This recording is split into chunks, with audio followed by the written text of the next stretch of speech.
पुण्यात्माओं, ये इतिहास है हमारे हिंदू धर्म के धर्म गुरुओं का, इनके द्वारा दिए गए स्पिरिचुअल नॉलेज का।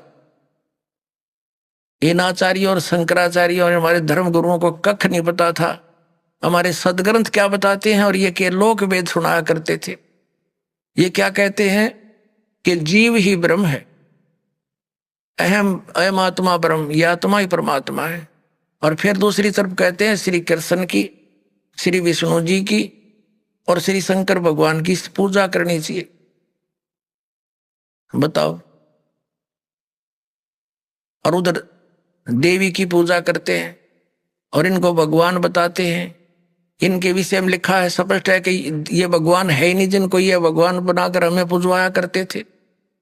तो पुण्यात्माओं, ये सौभाग्य आपका कि परमात्मा ने आपको शिक्षित किया, इस दास को अध्यात्म ज्ञान युक्त किया। अब देखना पूरे विश्व में यह ज्ञान जाएगा और सब मानव का कल्याण हो जाएगा। बोलो सतगुरुदेव।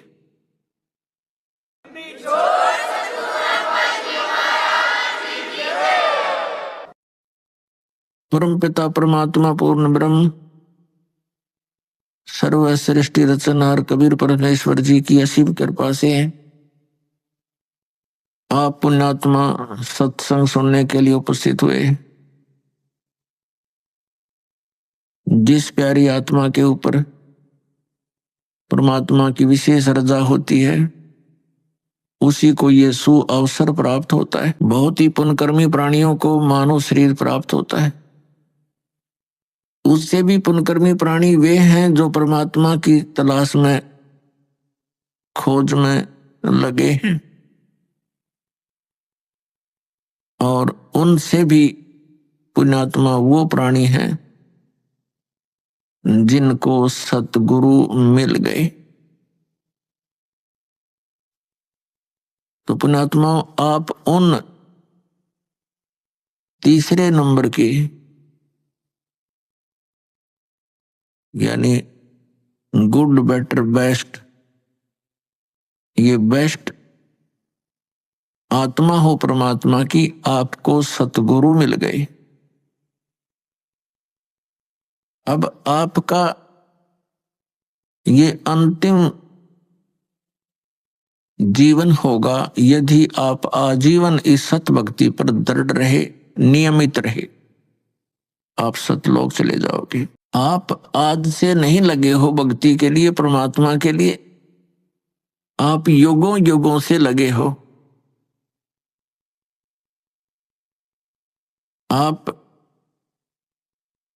भक्ति मार्ग पर लगे हो लेकिन बीच में गफलत कर जाते हो। किसी भी कारण से आपका इस भक्ति मार्ग से पैर फिसल जाता है, आप फिर यही काल के गड्ढे में, घेरे में पड़े रह जाते हो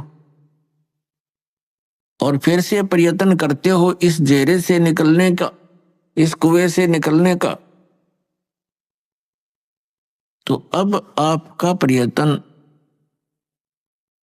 अब आपका जो इस काल के घेरे से निकलने का ये लास्ट स्टेप रह रहा है। यदि इससे फिर फिसल गए तो हजारों युगों तक आप इस स्टेप पर नहीं आ पाओगे, इस चरण में नहीं आ पाओगे। जो इस सतमार्ग से जुड़े हैं और उनका पैर फिसल गया तो वो तो बहुत कई हजार युगों के बाद ही फिर पुनः इस भक्ति मार्ग को ग्रहण कर पाओगे। कारण क्या है? कारण ये है कि ये सत भक्ति है, यथार्थ मंत्र है। इनके जाप करने से आपकी कमाई ढेर सारी होती है, बहुत ज्यादा हो जाती। और इसका हमने संग्रह करके सतलोक जाना था इस भक्ति की कमाई के बल से। और ये अंतिम सांस तक हमने संग्रह करना था इसका। और हम किसी भी कारण से परमात्मा के इस मार्ग से विचलित हो जाते हैं अंतिम सांस तक कभी भी, तो फिर हम यही रह जाएंगे। और यहाँ का विधान है कि जैसे कर्म प्राणी ने किया है वैसे फल उसको मिलेंगे ही मिलेंगे। आपके पुण्यों का, आपकी सतभक्ति का ढेर लग जाएगा। जैसे आपको प्रथम मंत्र दिया जाता है, इसमें हमारे कमल है, हमारे शरीर के अंदर ये चक्कर बने हुए हैं। चक्कर जैसे एक मूल चक्र है, फिर स्वादिष्ठान चक्र है जिसको संतों ने स्वाद चक्र बोला है,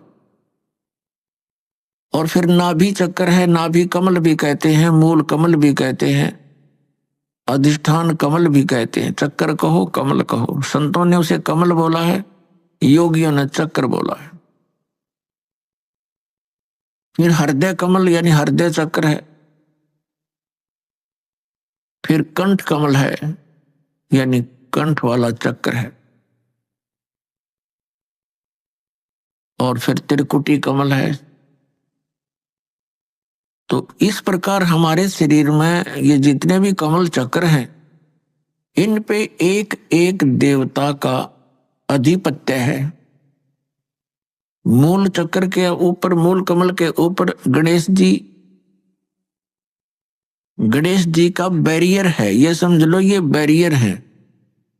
अपने अमनिज धाम जाना है, ये बैरियर है। प्रथम बैरियर है मूल कमल, और दूसरा बैरियर है स्वादिष्ठान कमल यानी चक्र, स्वाद चक्र, और तीसरा बैरियर है ये नाभि चक्र, नाभि कमल। तो मूल कमल पर गणेश जी वहां के मुखिया हैं, और स्वादिष्ठान चक्र रूपी बैरियर के ऊपर श्री ब्रह्मा जी का राज्य है, सत्ता है, और नाभि कमल पर विष्णु जी और लक्ष्मी जी, ये इनके साथ ही है। तो परिवार है इनका। ब्रह्मा जी के साथ उनकी पत्नी सावित्री है, और फिर हृदय कमल पर भगवान शिव और पार्वती यहाँ के ये अधिकारी हैं, और कंठ कमल में श्री दुर्गा जी।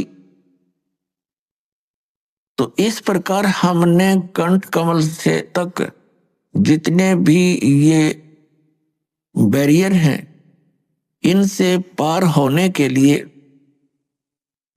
आपको ये मंत्र दे रखे हैं, प्रथम मंत्र। तो इनकी भक्ति कमाई करके आप जब इन बैरियरों के पास निकट जाओगे तो आपके बैरियर का मार्ग साफ मिलेगा, और आपकी जो कमाई आपने प्रथम मंत्र में इन इन देवों की जो मजदूरी की है, साधना की है, ये आप वहां इनका टैक्स देते हुए चलोगे। इस प्रकार हमने सतलोक जाने में ये सहयोगी होते यदि हम इस भक्ति पर लगे रहे अंतिम सांस तक। और यदि हम इनसे फिसल गए भक्ति मार्ग से, तो फिर क्या होगा?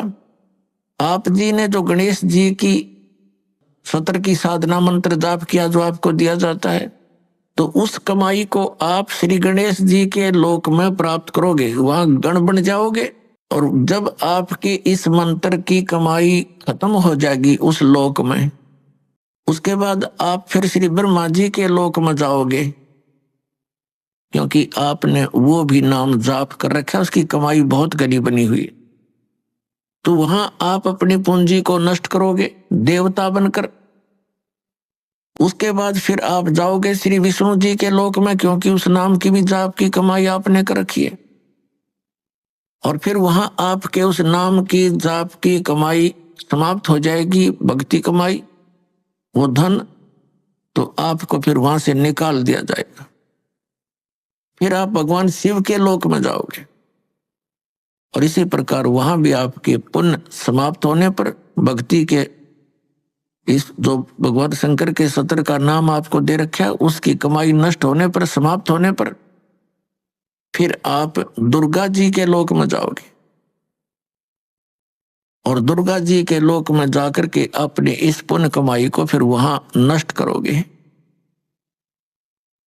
तो इस प्रकार आपको ये पृथ्वी पर नहीं आने देगा, क्योंकि आप इतने पुण्य बन जाएंगे आपके, और पृथ्वी पर आए बिना भक्ति मिले नहीं। और भक्ति मिलेगी इस कलयुग के अंदर, सतयुग त्रेता द्वापर में आप इस भक्ति को नहीं करते, क्योंकि आप स्वयं ही जो साधना कर रहे होते उसे आपको लगता होता है कि हम बहुत सुखी हैं। और फिर आपको जो सतनाम दे रखा है, जो 2 अक्षर का,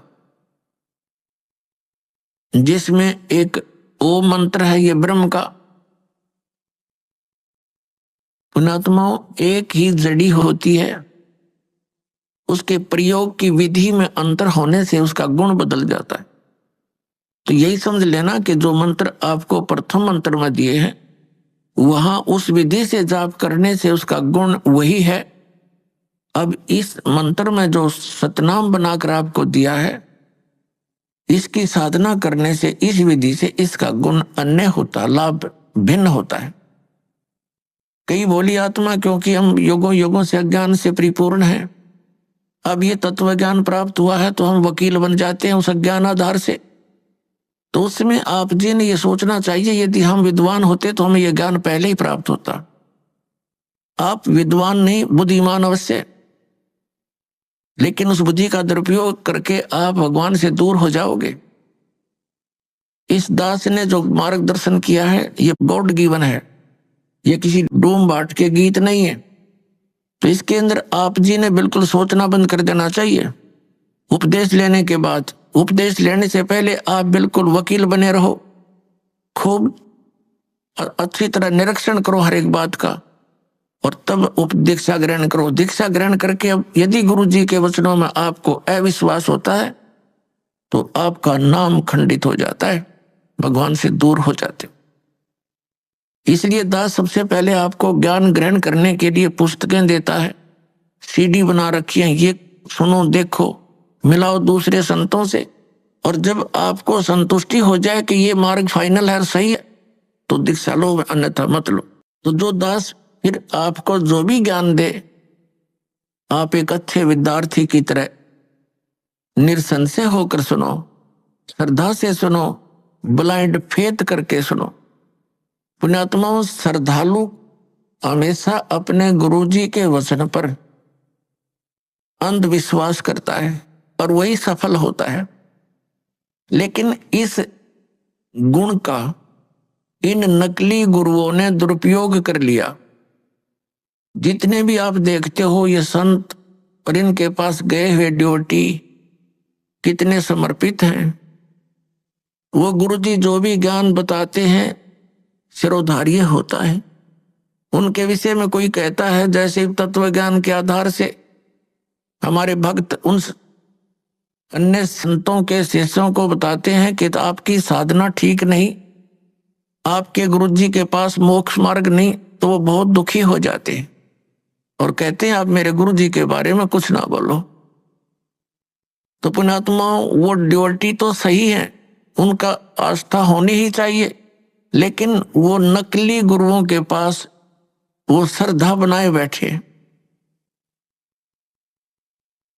अब जैसे आम के पौधे को बीज कर यदि कोई ये आस्था लगाए बैठा है कि मैं आम खाऊंगा, इसके आम लगेंगे बड़ा होकर, तो वो बिल्कुल सही है, उसका बिल्कुल सही उद्देश्य है और ठीक उसकी क्रिया है। और यदि बबूल का पौधा बो करके और वो ये कहता है कि ये बड़ा होगा, इसके आम लगेंगे, और उसको कोई जानकार व्यक्ति ये सलाह देता है कि ये आम का पौधा नहीं है, इसको आम नहीं लग सकते, और वो ये कहे कि तू मेरी भक्ति मार्ग को यानी मेरे पौधे को गलत मत बता, तो वो उसकी एक तो श्रद्धा है, जिस व्यक्ति ने उसको आम का पौधा बता करके बबूल दे रखा है, वो पूरा विश्वास किए बैठा है उस नकली आदमी पर। तो उस व्यक्ति को चाहिए कि इस व्यक्ति ने मेरे पौधे को ये बबूल क्यों बताया, उसकी फिर पूरा निरीक्षण करना चाहिए, तब उसकी सिंचाई करे, ना तो बबूल बोने का क्या यूज। तो जैसे भी किसी को यह शंका उत्पन्न करता है कोई कि भी आपका भक्ति मार्ग ठीक नहीं, तो उससे पूरा पूछे, अच्छी तरह निरीक्षण करे और फिर इन सदग्रंथों से मेल करे, क्योंकि किसी के लोक वेद से यानी कहने सुनने मात्र से अपने पद से डगमग होना ठीक नहीं। अपने आत्मा ये दास आपको जो ज्ञान देता है ये शास्त्र अनुकूल है। पवित्र श्रीमद् भगवत गीता, पवित्र चारों वेद और पवित्र पुराण, ये पवित्र हिंदू धर्म के श्रद्धालुओं के लिए शिरोधार्य है। शिरोधार्य का अर्थ होता है इनमें जो लिखा है वो सत्य है, और इससे बाहर कोई बताता वो असत्य है। असत्य डुप्लीकेट और सत्य ओरिजिनल। तो ओरिजिनल वस्तु से लाभ होगा, डुप्लीकेट से नहीं होगा। श्रीमद् भगवत गीता अध्याय नंबर 16 के श्लोक 23-24 में स्पष्ट किया है कि अर्जुन, शास्त्र विधि को त्याग कर जो मनमाना आचरण करते हैं उनको न तो कोई सुख प्राप्त होता है, न उनकी गति होती है, और न ही कोई सिद्धि को प्राप्त होते हैं, अर्थात यूजलेस। तो फिर फायदा क्या उस भक्ति के करने का। तो गीता अध्याय नंबर 16 के श्लोक नंबर 24 में तुरंत कहा कि इससे तेरे लिए अर्जुन कर्तव्य और अकर्तव्य की व्यवस्था में, यानी कौन सी भक्ति करनी चाहिए और कौन सी ना करनी चाहिए, सदग्रंथ ही प्रमाण है, उनको आधार मान। सदग्रंथों के विपरीत कोई ज्ञान देता है उसको स्वीकार मत करना, वो गुरु। लेकिन दास ये दावे के साथ कहता है कि इस विश्व के अंदर इस दास के अतिरिक्त न तो तत्व ज्ञान है और न ही भक्ति का कोई मंत्र समाधान है। सबके पास यूजलेस मंत्र है, मोक्षदायक नहीं है, वो सब झूठे और गलत मंत्र है, शास्त्र विरुद्ध ज्ञान है। ये ढोल के डंके पर कहते हैं। और ऐसा है तो प्रमाण दे कोई हमारे सामने आए। हमने अध्यात्म ज्ञान चर्चा का एक प्रोग्राम चलाया, उसमें सामने आए और अपना पक्ष प्रस्तुत करे।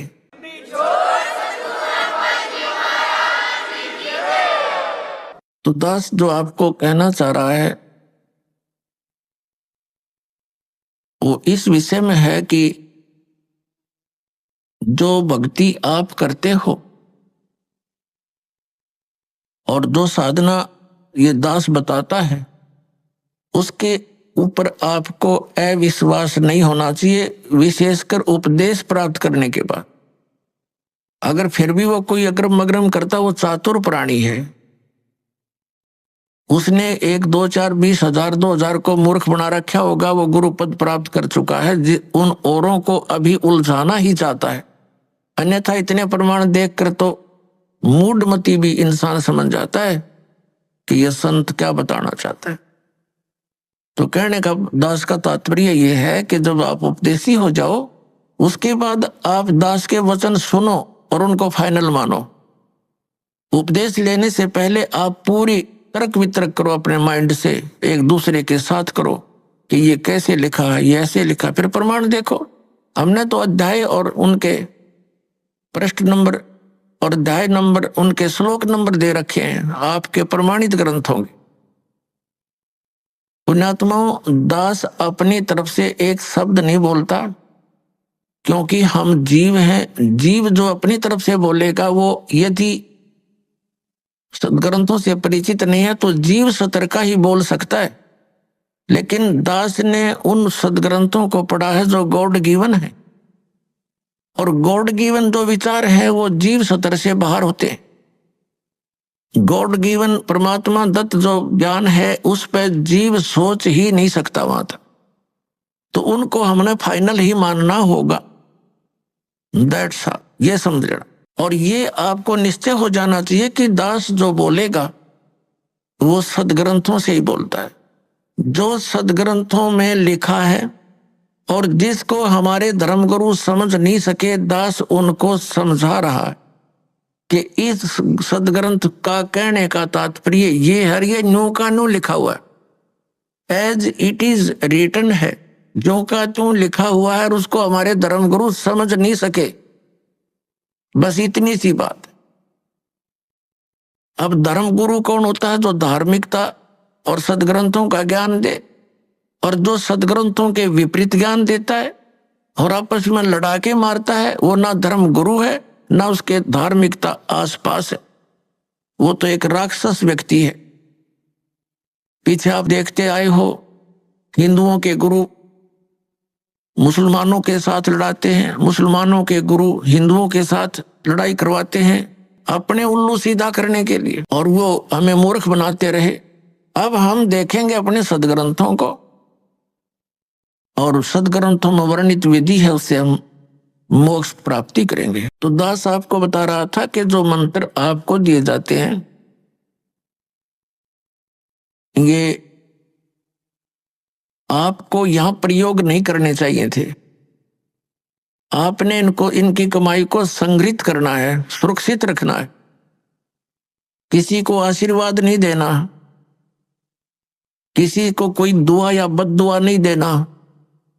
बद दुआ दोगे तो भी आपकी पुण्य अक्षीण होंगे, और किसी को आशीर्वाद दोगे तो भी आपके भक्ति कमाई समाप्त होगी, खर्च होगी।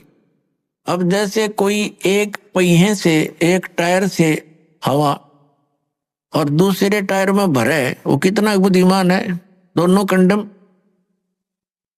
कोई युद्ध है इसका, ये बुद्धिमान व्यक्ति ऐसे काम करता है, उसको सलाह देगा भाई यहां से जाइए, वहां आगे एक हवा भरने का यंत्र है, आप वहां से हवा भराइए, दोनों का काम चले। तो इस प्रकार हम अगर आशीर्वाद दे देते हैं तो हमारी पूंजी नष्ट हो जाती है, भक्ति। अब ना उसको लाभ, उसको थोड़ा सा लाभ उसको होगा, और आप यहीं रह गए, दोनों चौड़ चपट, क्या फायदा। तो इस प्रकार हमने अपने बच्चों को, भाई बहन, माता पिता, सबको, संबंधित जितने मित्र हैं, या वैसे भी कोई, एक सद्भावना पूर्वक सबसे प्रार्थना करनी चाहिए कि आप भी दीक्षा लो और अपनी हवा आप भरो। जैसे एक पंप दे दिया जाता है साइकिल में हवा भरने का, तो सब ले लो पंप और अपनी भरो हवा, जब जरूरत पड़े फुल करो और चलो गाड़ी पर, सवारी पर। तो कहने का भाव ये है कि इसी प्रकार गुरुदेव जी से दीक्षा लेकर के आप स्वयं अपने भक्ति मंत्र के जाप साधना के द्वारा अपने टायर में हवा स्वयं भरो और फिर चलो। तो इस प्रकार आप जी ने अब ना किसी को आशीर्वाद देना है, ना किसी को बद्दुआ देनी, दोनों में हमें हानि है। पहले क्या था, इस काल का जाल है। आप देखते हो बुजुर्ग बड़े छोटों को आशीर्वाद देते हैं और बड़े उनके चरण छूते हैं, क्योंकि पहले जो एक आपने देखा होगा, एक पाग सिस्टम है, पाग। जैसे पिता की मृत्यु के उपरांत बड़े पुत्र को एक पाग बांधी जाती थी, पगड़ी, और फिर वो पिता वाले कर्म वो करता था। आप पिछला इतिहास देखिएगा तो उसमें क्या होता है कि वो आशीर्वाद देने वाला अपनी पूंजी नष्ट करता है और उनको आशीर्वाद देता है। जैसे आपने देखा होगा, एक पुत्र वधू अपनी सास के पैर दबाती है, या किसी और बड़ी बूढ़ी के उसके पास बैठी है उसके पैर छूती है, वो उसको दुआ देती है, पुत्रवती हो, तेरे बेटे हो, पुतों फड़िए दूध दो, नहाइए, इस तरह के देते हैं। तो वो बुढ़िया के पास जो चौनी थी वह तो पुत्रवधू को दे दी, आप खाली होगी, आगे चारदर है ही नहीं। तो इस प्रकार हमने अपनी इस भक्ति को बर्बाद नहीं करना है, ना किसी पुत्रवधू को आशीर्वाद देना है। पुत्रवधू को भी परमात्मा से जोड़ दे, बेटी अपनी कमाई करे और तेरा भी कल्याण हमारा भी कल्याण होगा। अपने आत्माओं, परमात्मा कहते हैं मेर तेर की जेवड़ी युबल बंधा संसार, एक कबीरा ना बंदा जो है नाम आधार। जिसने नाम प्राप्त हो गया, परमात्मा को आधार मानकर चल रहा है, वो इस संसार की मेर तेर की जेवड़ी में बंधा नहीं गा। अब हमने देखी है बुढ़िया किस प्रकार आशीर्वाद देती है। जब पुत्र वधू का उसकी अच्छा मेल सा है तो आशीर्वाद दे रही है, तेरे भाई जियो, तेरे भतीजे जियो, और तू बूढ़ सुहागन हो। बूढ़ सुहागन माने मरा इतना तेरा पति नहीं मरा, वर दोस्ता तक सुहागन बनी रहे। और अगले दिन उसकी होगी अनपन, बुढ़िया दे रही से गाल उसने, तेरे भाई मरियो, तेरे भतीजे मरियो, तो रांड होइयो। बताओ, वो दूना टोटा कर लिया उसने। पहले तो आशीर्वाद देकर खोई, फिर उसने बददुआ देकर भक्ति खोई। तो ये कोई बात हुई? जो दास आपको कह रहा था कि ये भक्ति मार्ग जो अब प्रारंभ हुआ है, ये चौथे युग में ही होता है, और ये समय है उसका। श्रीमद् भगवत गीता अध्याय नंबर 4 के श्लोक नंबर 7 में कहा है, यदा यदा ही धर्मस्य ग्लानि भवति भारत। जब जब धर्म के अंदर नफरत पैदा हो जाती है, अधर्म बढ़ जाता है, धर्म का नाश हो जाता है, तो काल भगवान कहता है तब मैं अपने अंश अवतार सृजन करता हूं, भेजता हूं। अब पुण्यात्मा आप जी को दास बार बार बताता है, हम काल के लोक में रह रहे हैं, सरपुरुष के लोक में, और गीता जी का ज्ञान ये काल भगवान यानी ब्रह्म श्री कृष्ण जी में प्रवेश करके बोल रहा है। ये कहता है कि जब अधर्म बढ़ जाता है और धर्म की हानि होने लगती है, तो मैं अपने अंश अवतार भेजता हूं, जैसे श्री राम श्री कृष्ण रूप में, श्री परशुराम रूप में, और वो अधर्म का नाश करते हैं। और दूसरे परमात्मा कौन है? जो हमारे लिंक में है, जिनसे हम संबंधित हैं। यहां तो हम इसलिए से संबंधित हैं क्योंकि हम इस काल के ब्रह्म के लोक में रह रहे हैं, और हमारा मूल मालिक परम अक्षर ब्रह्म है, वह हमने जाना, उसके लिए हम प्रयत्न करें। तो ये काल के जो अवतार होते हैं, ब्रह्म के अवतार कैसे अधर्म का नाश करते हैं। जैसे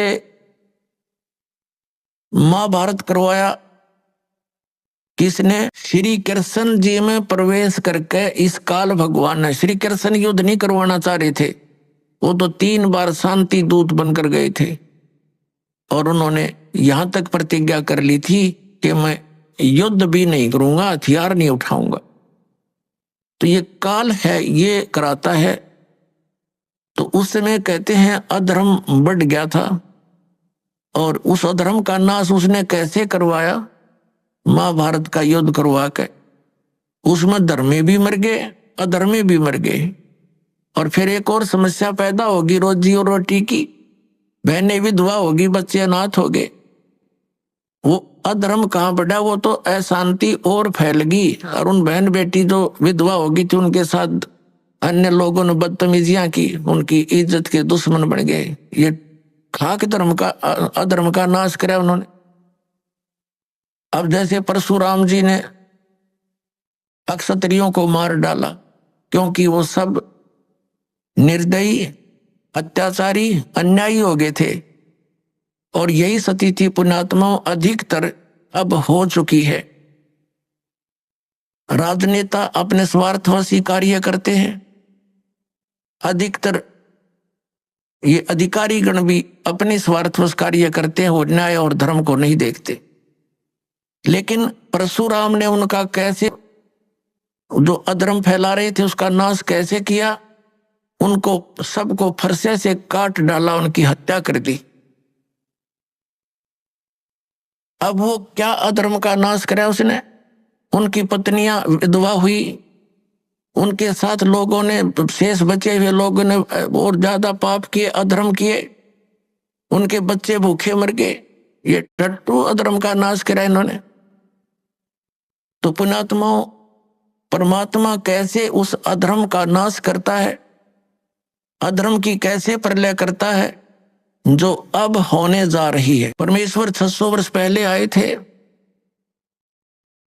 उस समय उन्होंने ये तत्व ज्ञान और अपनी समर्थता का प्रमाण दिया था। परमात्मा ने ऐसे सुख दिए थे उन जो उनकी शरण में आए थे। 64 लाख शेष हुए थे कबीर परमेश्वर जी के।